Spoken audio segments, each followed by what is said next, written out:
Before we introduce our distinguished guest today from Buckinghamshire New University, United Kingdom, let's set the stage for today's conversation. Right. Today we're going to be talking to them about transnational education, TNE. Now, what is transnational education? Transnational education refers to program of a certain university being run at a certain country. So say a program from UK is being run in Malaysia and students can study from here, right? That's what transnational education is about. Why is it important for the future, right? Well, the future of TNE is about accessibility, innovation, and collaboration. It enables students to gain international experience without having able to go to the other country. In today's world, not everyone can afford to further study in UK or US, for example.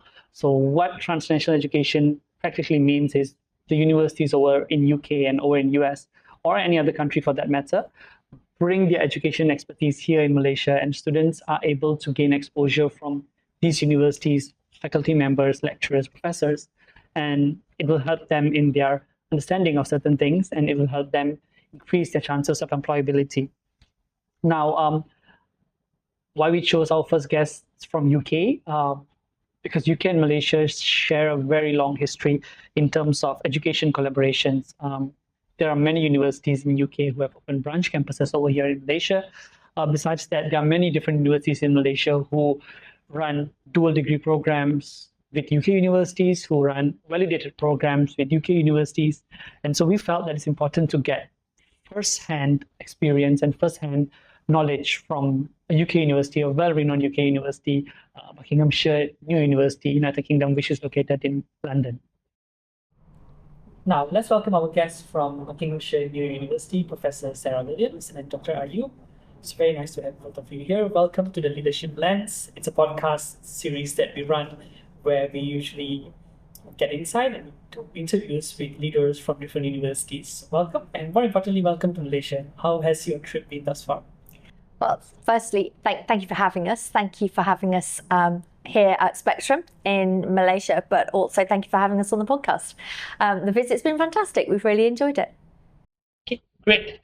So before we start our topic today, maybe if you could just give us a short introduction on Buckinghamshire New University, United Kingdom, for all our viewers who would like to know a little bit about BNU. Yeah, happy to. Yeah, so Buckinghamshire New University is a vocational skills-based university. We are based in High Wycombe, which is just north of London, which is it's just a short train ride out of London, very close to Heathrow, very close to Windsor. You may have heard of Windsor Castle. And we have very vocational courses. We have a wide range of different vocational courses, a really diverse student base.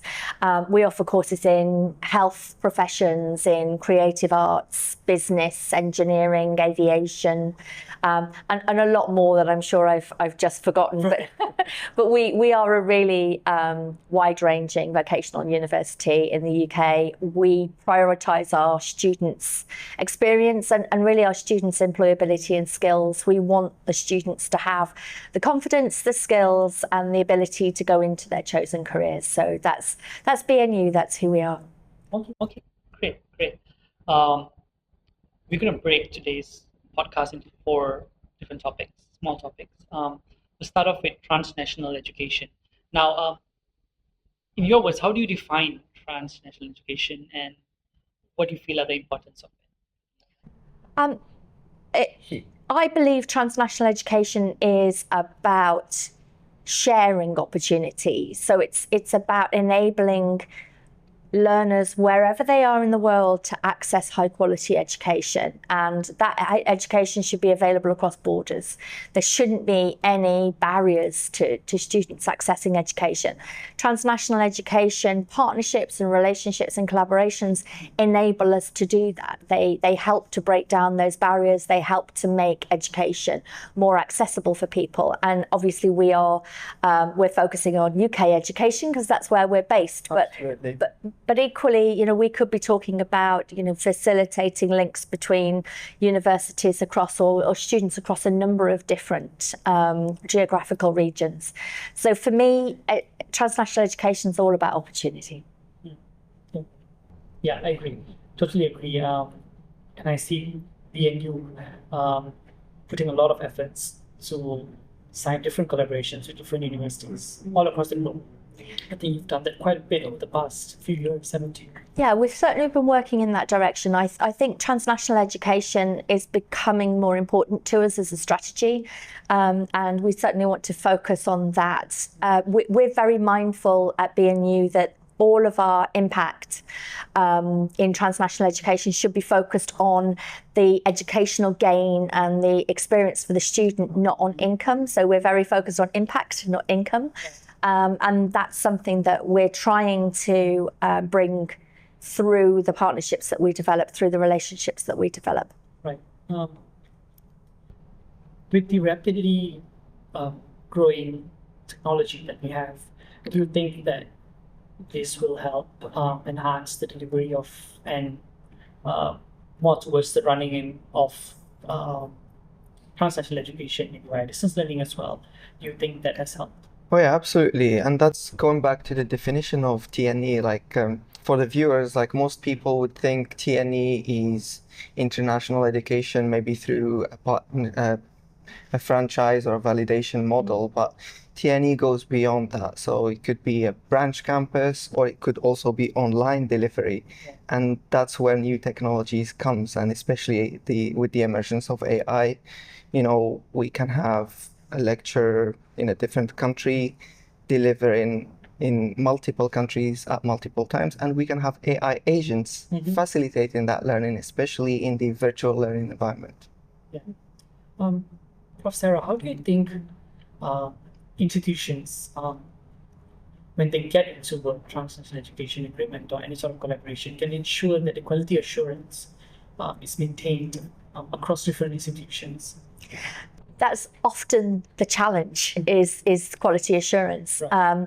I think one of the biggest challenges for education generally, wherever it is consistency of student experience. So that's one of our concerns, is how do we ensure that a course that we might develop for students in High Wycombe is offering a similar experience to students studying, whether they're studying in Dubai, Sri Lanka, Pakistan, wherever they may be.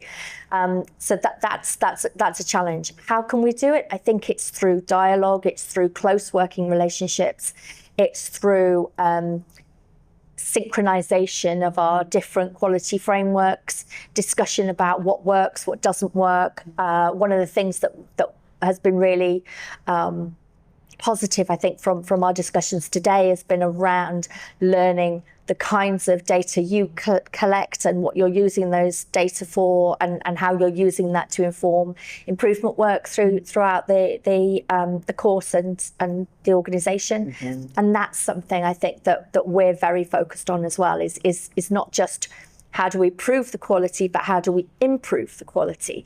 And so, yeah, I think that's done through close working. It's done through collaboration. It's done through really trying to understand the perspectives of each organisation, Right.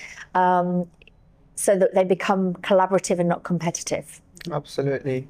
And it's also through looking at each other as equals, and it's not a one-way partnership or one-way collaboration. So we're not exporting TNE. We're trying to work with our partners to co-create, to co-design curriculum, and just to work together, because as much as we know things, we can also learn from our partners as well. Right. Yeah, agree. Totally agree. That brings us to the next topic. Part of transnational education is student mobility programs, right? Now, how do you see student mobility programs evolve post-pandemic? Because back then, it used to be student mobility only works in students who physically go to a different institution. Today you have different means, right?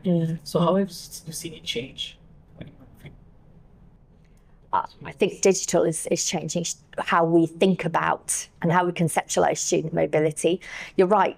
Pre-pandemic, student mobility meant somebody gets on a plane and they fly to another country and they experience it.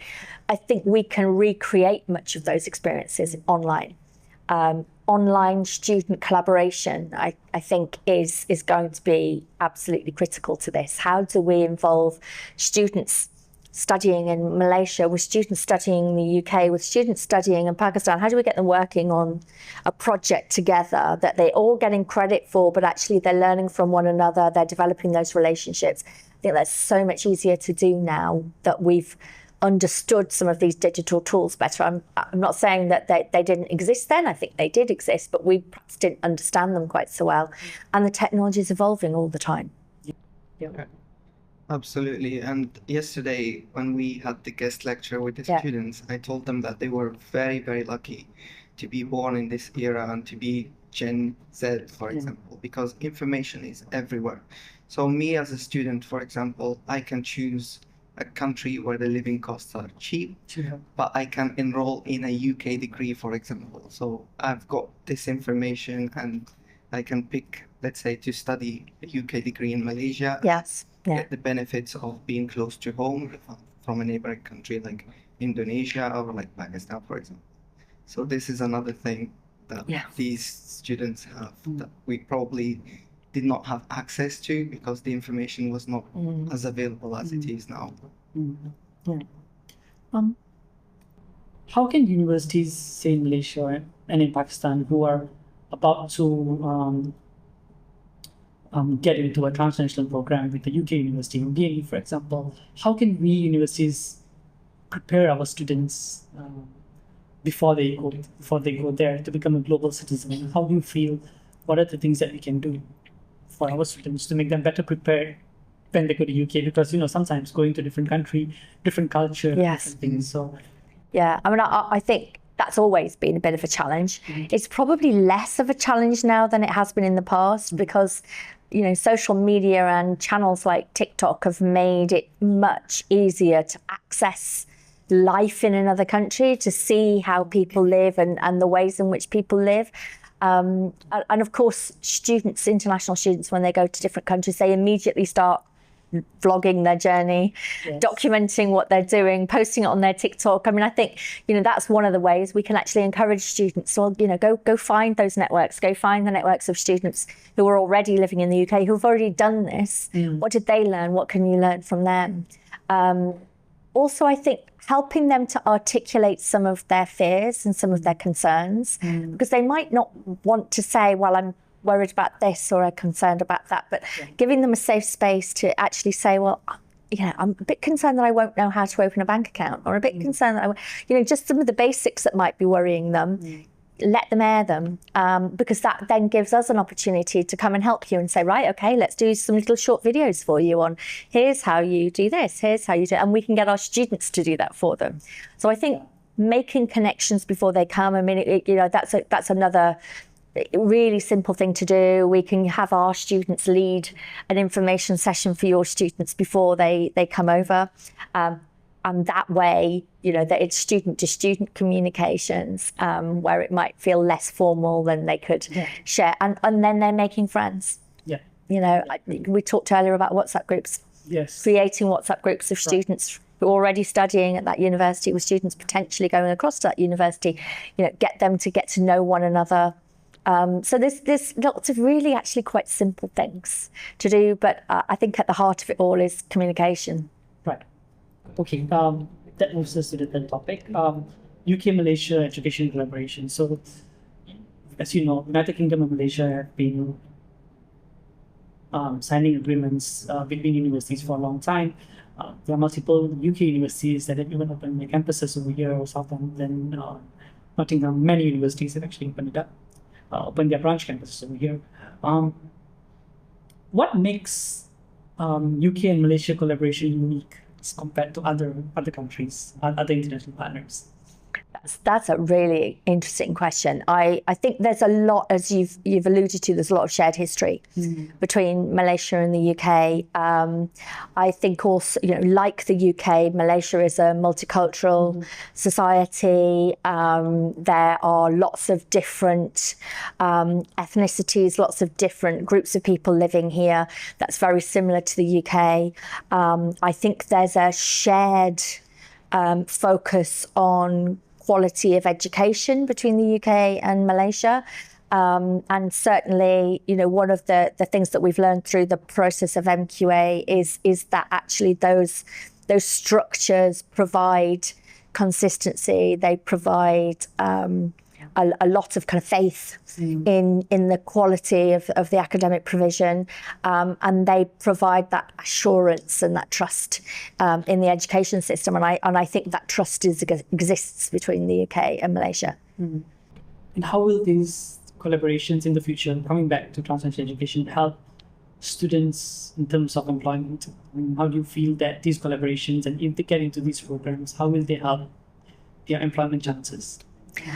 I always think international students have, fantastic chances in the employment market. They speak multiple languages, for one, and they were brought up with this sort of almost innate ability to pick up another language, because they're often speaking 2 or 3 languages in the home, and then at school and with their friends, they're just used to living in a multilingual community as well as a multicultural community, and that's a huge advantage, and particularly working in global organisations. So that's a really big advantage. The other advantage they have is they've had access to different education systems, Malaysian and UK. That means they've got adaptability, flexibility. They've had to change their way of thinking about something to adapt to a new education system. If they've studied abroad, they've got courage. At a young age, they got on a plane and flew halfway around the world. That really is going to give them the resilience that they need. I genuinely believe that it's very difficult to train for skills right now, because we have no idea what skills are going to be like in 12 months' time, let alone 5 years' time. But what we can do is build resilience. We can build confidence. We can build communication skills. We can build adaptability. And those are the core skills that all international students need just to be able to be on an international course. So, I'm going to pass over to Ayoub now, who was an international student in multiple countries, but that would be my view. Yeah. So, as Sarah mentioned, it all starts with courage. I've got bright friends that got bright, top students in high school, etc., that did not have this courage to move somewhere else to explore. Sometimes we're all well sheltered, well fed, close to mommy and daddy. We don't want to go anywhere.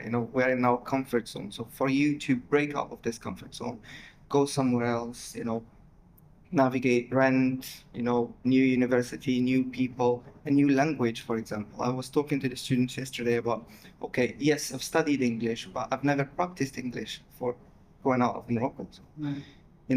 Some of the expressions that people were saying, I would just sit there and smile and, be puzzled. What's going on here?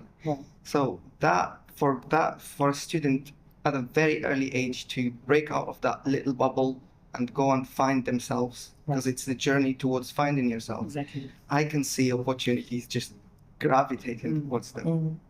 Yeah. Thank you for that.